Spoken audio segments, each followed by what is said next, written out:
Wir haben fast alle schon einmal eine Nacht erlebt, in der wir nicht schlafen konnten, uns im Bett gewälzt haben, von unruhigen Gedanken geplagt, nur unterbrochen durch kurze Momente des Halbschlafes, in denen sich Albträume wiederholten.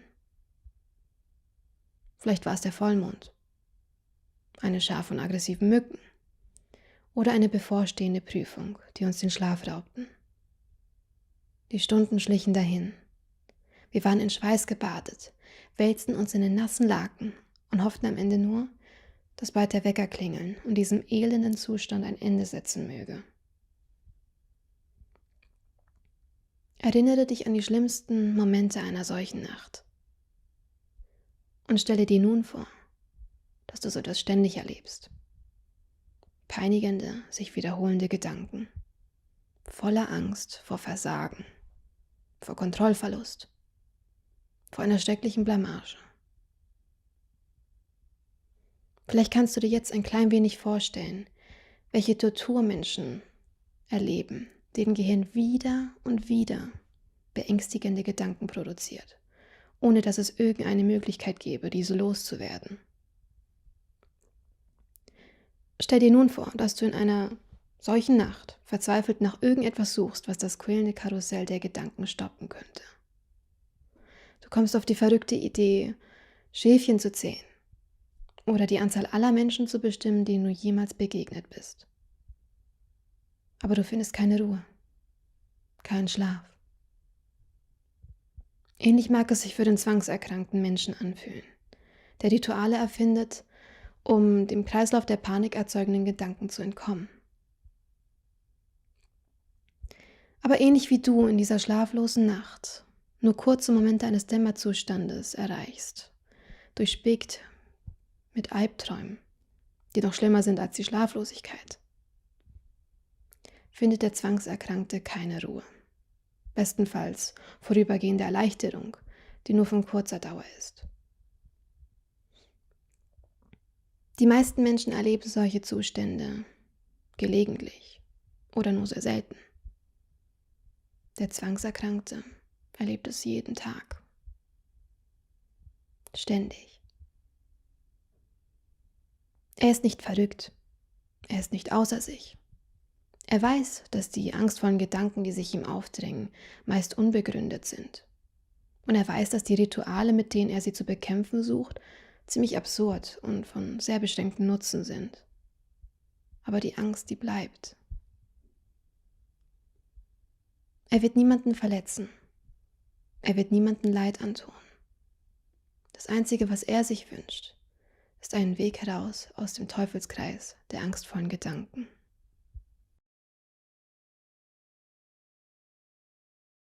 Ich denke, schon viele Leute sind vielleicht über die Brücke gelaufen und haben vielleicht kurz Gedanken gehabt, oh, ich könnte jetzt einfach da runtergumpen. Und ich denke, der nicht Erkrankte denkt, und läuft weiter und vergisst es wieder, dass er den Gedanken gehabt hat.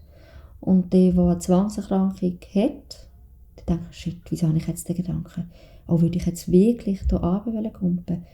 Yes, was ist nicht gut? Und gibt dem eigentlich Nahrung, indem man in den Gedanken hineingeht. Du steigerst dich dann rein in die Sachen, oder? Also, ich bin irgendwie in der Stadt unterwegs, auf der Straße und auf einmal passiert irgendeine Situation, die ein bisschen gefährlich sein könnte, oder ein Auto kommt mir nahe oder so, oder irgendwie stolper ich kurz und dann fühle ich mich unsicher, oder ich habe dann die Angst, es könnte was passiert sein.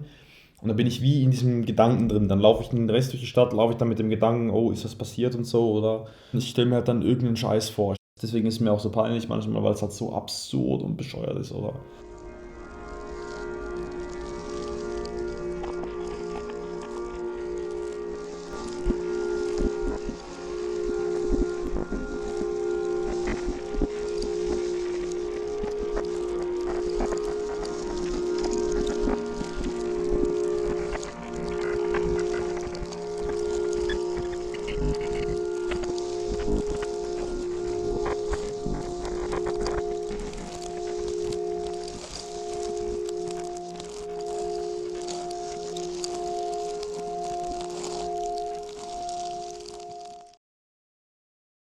Angstgedanken können in wirklich kleinen, banalen, alltäglichen Situationen auftreten.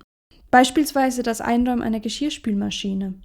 Da habe ich manchmal die Angst, dass wenn ich den Teller in eine falsche Position einräume, dass dies einen Dominoeffekt auslöst und ein geliebter Mensch deswegen sterben könnte. Und ich weiß, dass dieser Gedanke absolut absurd ist, dass eben der eingeräumte Teller und eine schlimme Situation meistens nicht in direkter Verbindung stehen. Und trotzdem redet dir das Gehirn ein, aber was wäre, wenn ja? Was, wenn du mit einer kleinen Tätigkeit ein schlimmes Ereignis einfach aufhalten könntest? Und dieser Gedanke allein lässt dich eben die Zwangshandlung machen.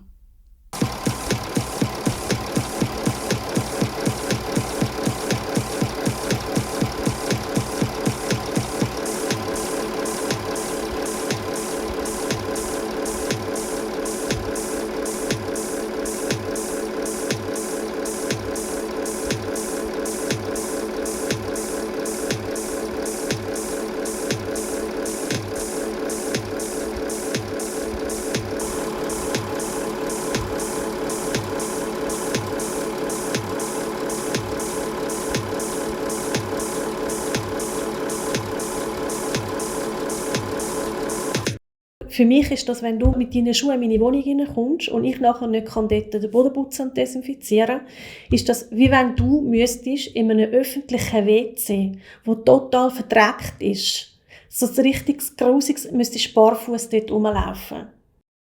Der Ekel, den du dann spürst, wow, genau das habe ich, wenn das passiert. Und es ist völlig übertrieben, ich weiss es, total, aber es ist da, der Ekel ist dann da und der Ekel, der macht mich komplett wahnsinnig. Ich steigere mich dann richtig drin hinein, weil ich das Gefühl habe, ich bringe den Dreck nie mehr da raus.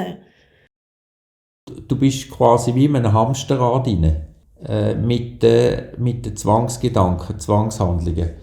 Dann nachher kommst du fast nicht mehr daraus raus.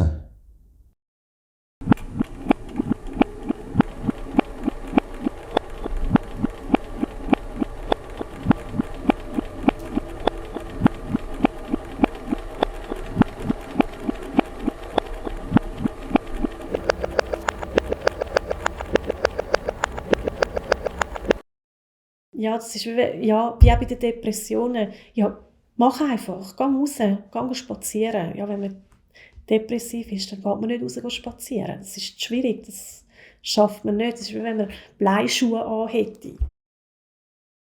Die Zwänge verändern sich. Es kann sein, dass ein Zwang komplett verschwindet, aber dann taucht ein anderer auf. Ein Champignon, oder? Also die wachsen ja aus so einem Gebilde und dann werden sie abgeschnitten. Und dann kommt auf der anderen Seite wieder ein anderer. Und so sehen wir es mit den Zwängen.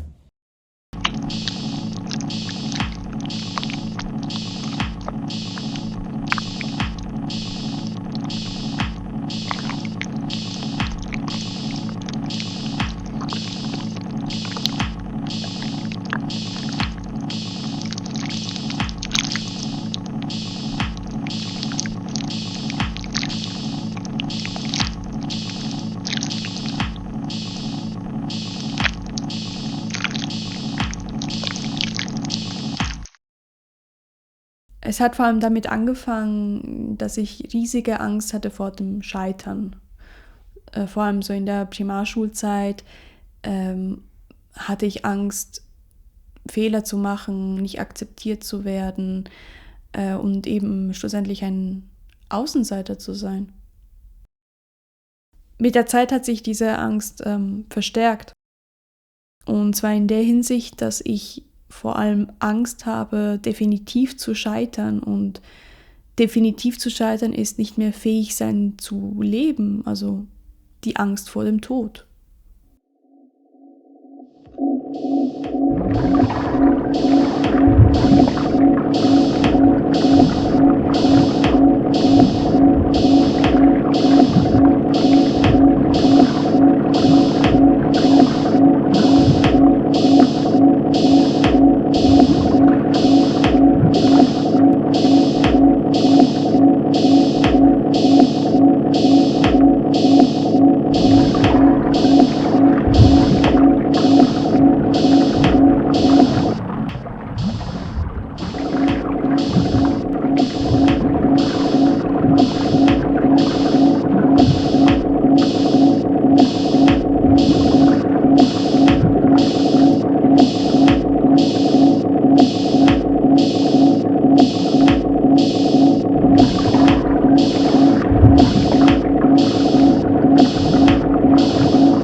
als ich ganz tief im Zwang drin war, hatte ich Angst sogar vor dem Denken. Ich habe Angst bekommen vor dem Denken, weil ich nicht wusste, was kommt, und ich habe gewusst, ich habe Kontrolle nicht darüber.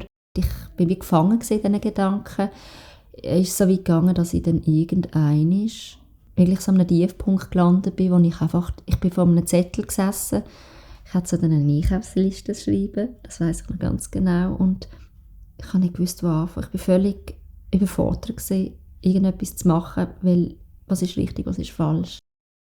Als ich die 6. Primarklasse hätte machen, bin ich dann in ein Internat, in eine Klosterschule gekommen. Und das war das schlimmste Jahr von meinem Leben dort. Es war ganz viel verboten gewesen. Und das hat mich komplett eingeschränkt. Es ist, man ist sich vorgekommen wie so in einem Gefängnis. Dort haben meine ersten Zwänge auch angefangen. Das sind extreme Ängste, die ich hatte. Ich hatte zum Beispiel, wenn ich am Abend eingeschlafen bin, hatte ich Angst gehabt, wenn ich jetzt einschlafe, dass ich nie mehr aufwache.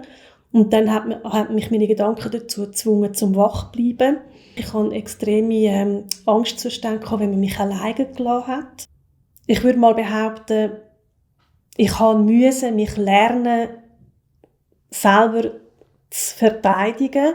Und gleichzeitig hat mich das aber derart überfordert, dass ich eben dann wahrscheinlich in Ängste und Zwänge geflüchtet bin.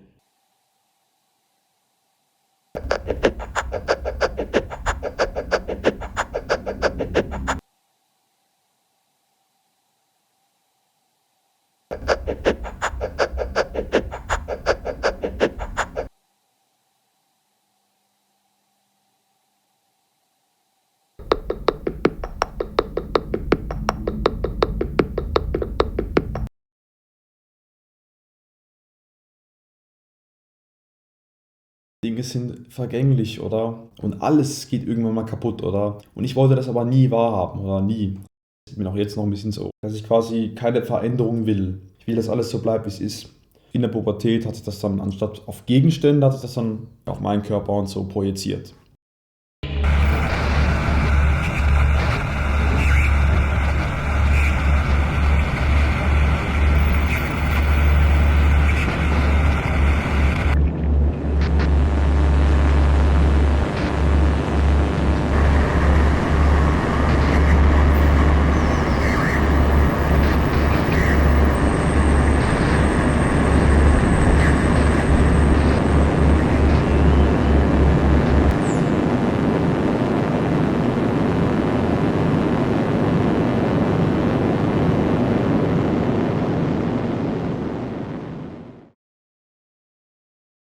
Mir spielt sich alles im Kopf ab. Ich habe Grübelzwang. Ich hatte eine Episode, wo ich aggressive Zwangsgedanken hatte. Ich hatte Angst, dass ich böse sein könnte, dass ich jemandem etwas antun könnte, dass ich einfach ein Messer nehmen und mich verletzen, andere verletzen, dass eigentlich vielleicht etwas ganz Böses in mir lebt, wo ich kontrollieren muss in dem Sinn, mit Gedanken.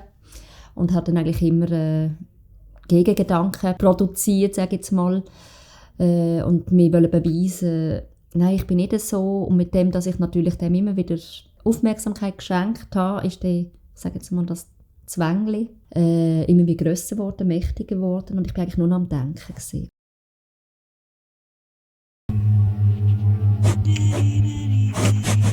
Stop the thinking, make it stop. I can bear it and this feeling. And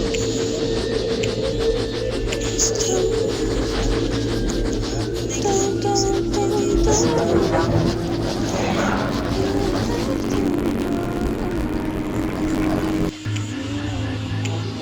Stop the thinking, make it stop. Just go away. I can feel it in this feeling. And there's nothing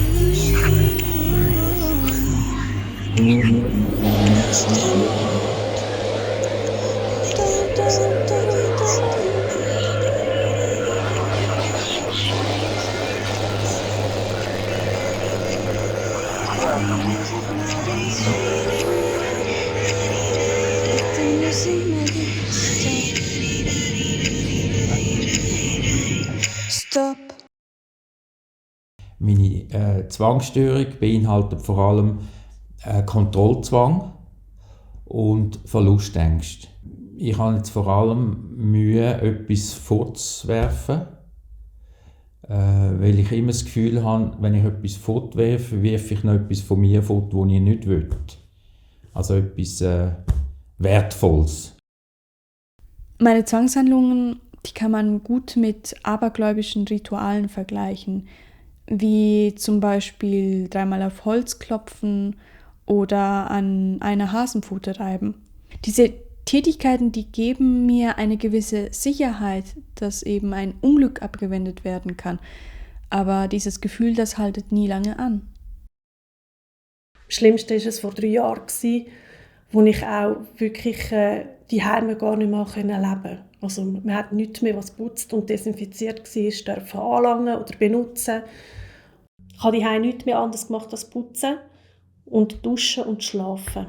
Alles andere habe ich nach außen verlagert und habe meine Familie so gut, wie ich konnte, gezwungen, das auch so zu machen.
Wenn man eine Handlung nicht ausübt, dann geht vor allem die Anspannung hoch.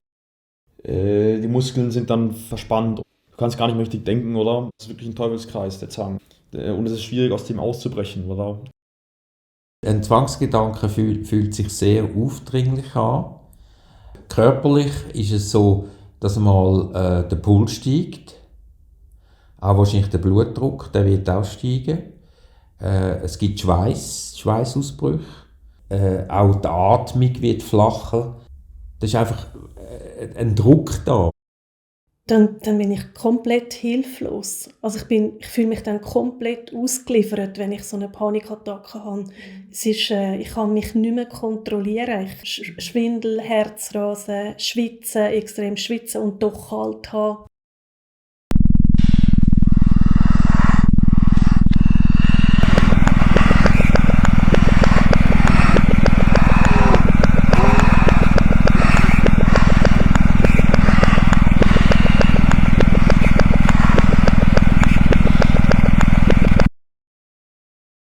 Und die Panik wächst auch immer mehr, die Angst wächst, das wird passieren und niemand kann es abwenden und du kannst es auch nicht abwenden, weil irgendwie geben dir diese Rituale nicht die Sicherheit, die sie dir normalerweise geben. Und dann steigt halt so ein extrem Hitzegefühl. Du bist extrem traurig und verzweifelt. Und es wird immer heißer im Raum und du schwitzt und du nimmst auch von außen immer weniger wahr. Alles ist zu viel und plötzlich bist du auch nicht wirklich reaktiv, weil alles macht einfach Angst. Und dann weinst du auch extrem viel, weil du nicht weiter weißt und du kommst nicht mehr raus aus der Abwärtsspirale. Bist hilflos, bist nur noch heulend auf dem Boden. Die Panikattacke ist unglaublich schlimm, das wünschst du niemandem. Du hast so eine Angst, du hast das Gefühl, du stirbst.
Schuldig fühlt man sich halt dann, weil man die ganze Familie mit reinzieht. Ja, ich fühle mich schuldig, dass meine Kinder nicht haben können, wie andere Kinder aufwachsen. Schuldgefühl hatte ich, als ich aggressive Zwangsgedanken hatte rund um meine Kinder. Dort hatte ich Schuldgefühl. Obwohl ich eben nie etwas gemacht habe. Aber in meinem Kopf hatte ich so wüste Gedanken, dass da habe ich Schuldgefühl. Ja. Wie kannst du nur überhaupt so etwas denken?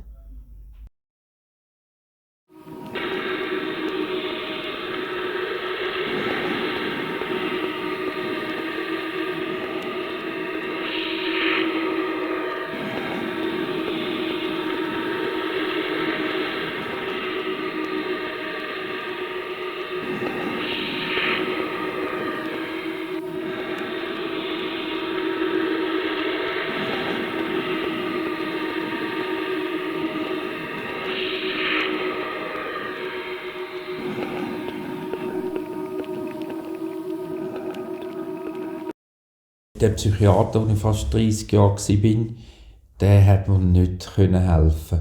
Aber ich habe mich dort wie ein Strohhalm an ihn gehängt. Ich habe das eben schon viel zu lange gehabt und ich hätte viel früher etwas unternehmen, oder? Aber dann bist du auch irgendwo in einer Stelle gewesen, du hast etwas geschafft und du hast gedacht, ja, jetzt kann ich doch nicht 2 Monate in eine Psychiatrie gehen. Was denken denn die? Weißt du, das ist ja das, oder? Du willst die Schmach nicht auf dich nehmen, oder? Ich habe versucht, mit Therapeuten zu arbeiten, aber ich muss sagen, mir persönlich hat es nicht geholfen und teilweise hat es auch meine Zwangserkrankung verschlimmert. Ich war 2 Jahre für nichts in Therapie und habe 2 Jahre verschwendet, weil das ist nicht das Richtige für mich. Es gibt nicht sehr viele Psychotherapeuten, die spezialisiert sind auf Zwang. Das gibt es nicht so viel. Und gleichzeitig die es gibt, sind schon völlig überfüllt. Also die haben fast keine freie Kapazität mehr. Die Sache halt mit den Psychologen und Therapeuten und so und irgendwas Richtiges finden, das war halt blöd. Bis ich mal den richtigen gefunden hatte, das dauerte 2 Jahre lang und ich hätte eben schneller vorwärts machen können, wenn ich von Anfang an bei meinem jetzigen gewesen wäre.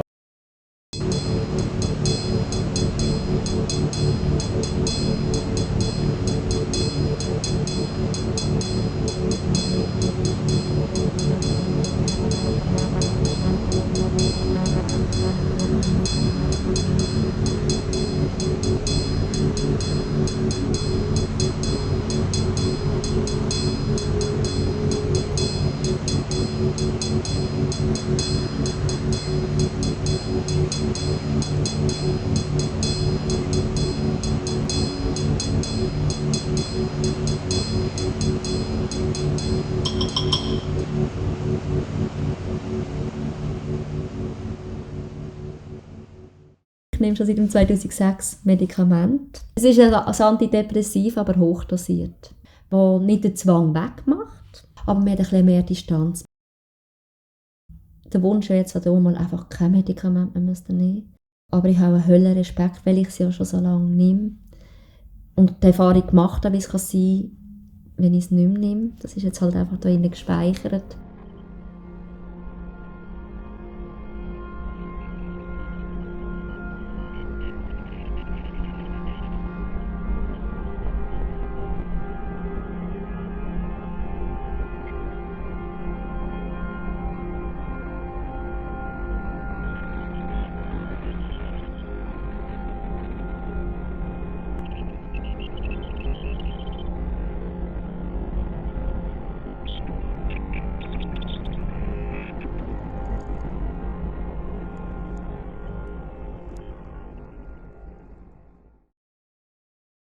Nicht sofort aufgeben, ja. Das finde ich ganz wichtig. Und einfach weiter daran arbeiten. Und ganz wichtig auch, wenn man merkt, dass etwas für einen nicht stimmt.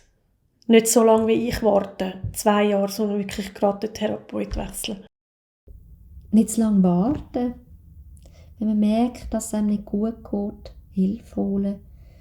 und nicht Scheu haben, Angst haben davor.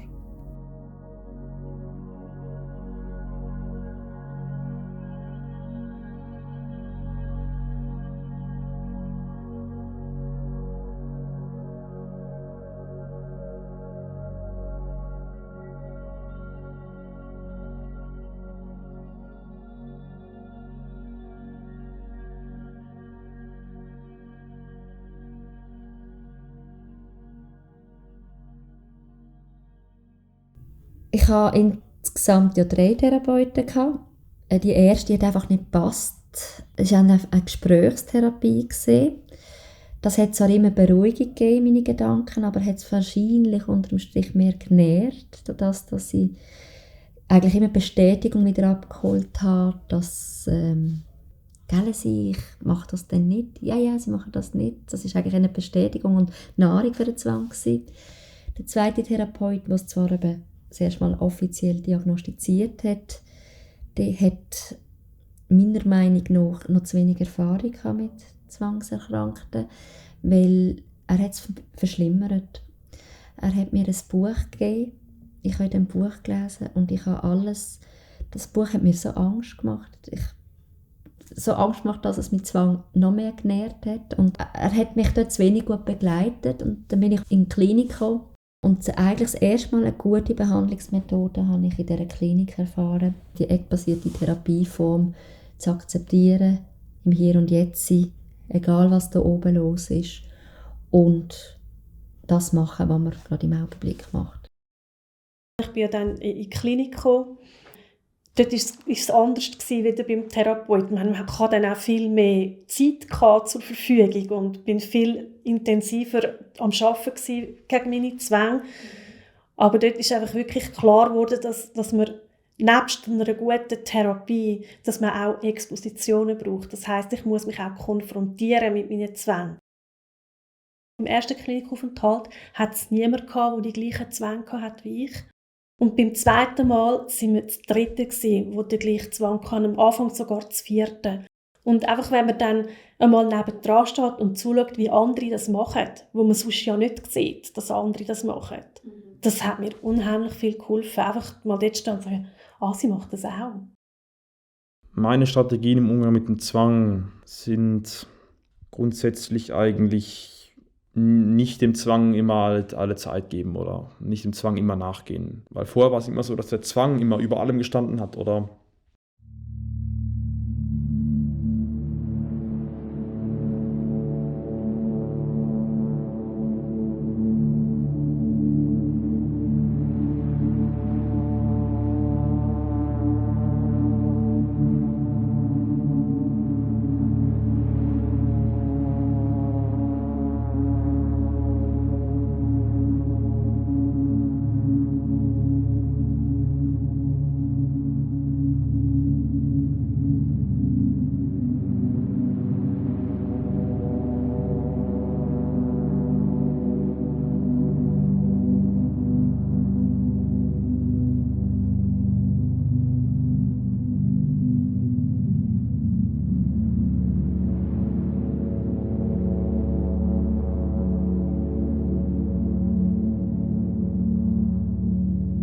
Ich sage, es ist immer eine Mischung von verschiedenen Sachen. Medikamente, Psychotherapie, Expo, Ursachenforschung. Also ich bin jetzt super aufgestellt. Ich bin ja auch noch in einer Selbsthilfegruppe in Winterthur. Und das ist sehr gut, weil ich merke einfach, ich kann anderen helfen und hilft durch das auch mir selber. Jetzt durch das Medikament und durch die letzte Therapie, also die letzten Therapieeinsätze, geht es mir eigentlich sehr gut. Auch wieder, dass ich die meine Wäsche selber waschen kann.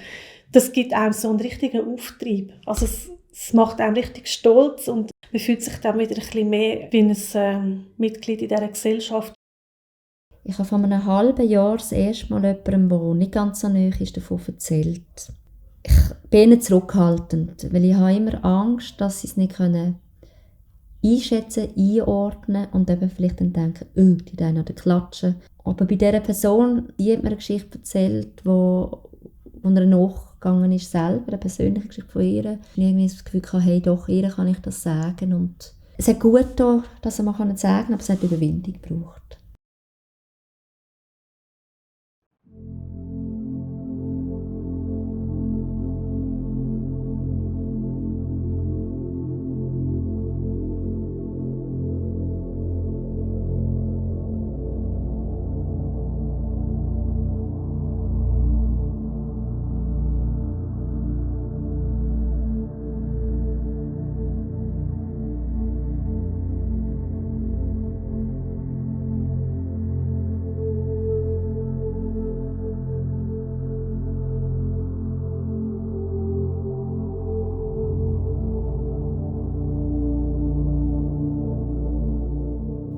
Ich habe einfach gemerkt, dass der einzige Mensch, der mir tatsächlich helfen kann, ich selbst bin. Das, was mir am meisten hilft, ist autogenes Training. Ich stelle mich kleinen Herausforderungen, Dinge, die mir normalerweise schwer fallen, wie zum Beispiel ein schwieriges Telefonat führen, einen Termin vereinbaren, Verantwortung tragen in gewisser Hinsicht. Und wenn ich das geschafft habe, fühlt sich das gut an. Eben, wie gesagt, ein kleiner Erfolg. Und diese kleinen Erfolge, die geben mir auch die Selbstsicherheit, die ich brauche. Es tut gut, wenn man wieder lernt, sich gerne so an mit dem, was man hat. Sich gut zu tun, wieder Vertrauen zu sich fassen, dass man, egal was man hat, dass man gut ist.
Hunderte Millionen von Menschen leiden momentan unter einer Zwangsstörung.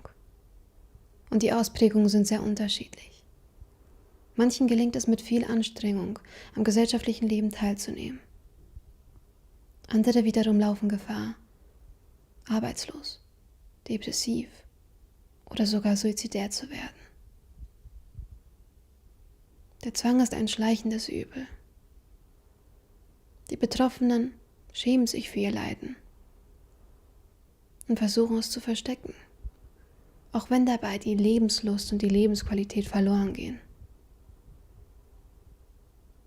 Und es gibt nützliche Therapiemöglichkeiten.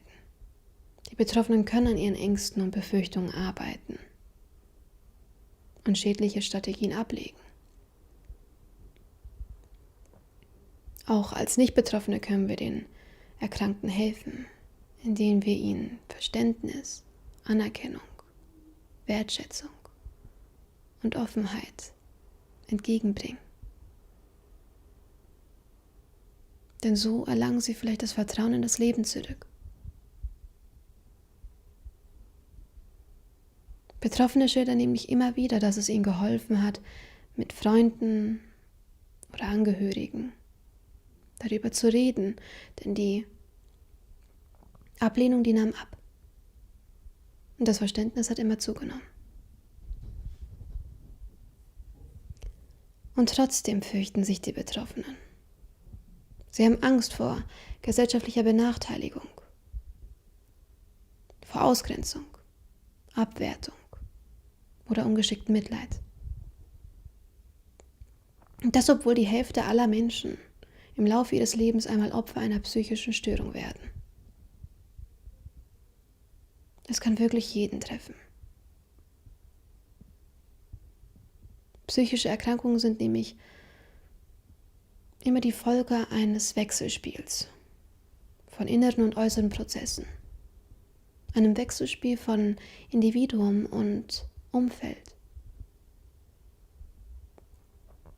Die Störung hat vielfältige Ursachen, die oft kombiniert vorkommen.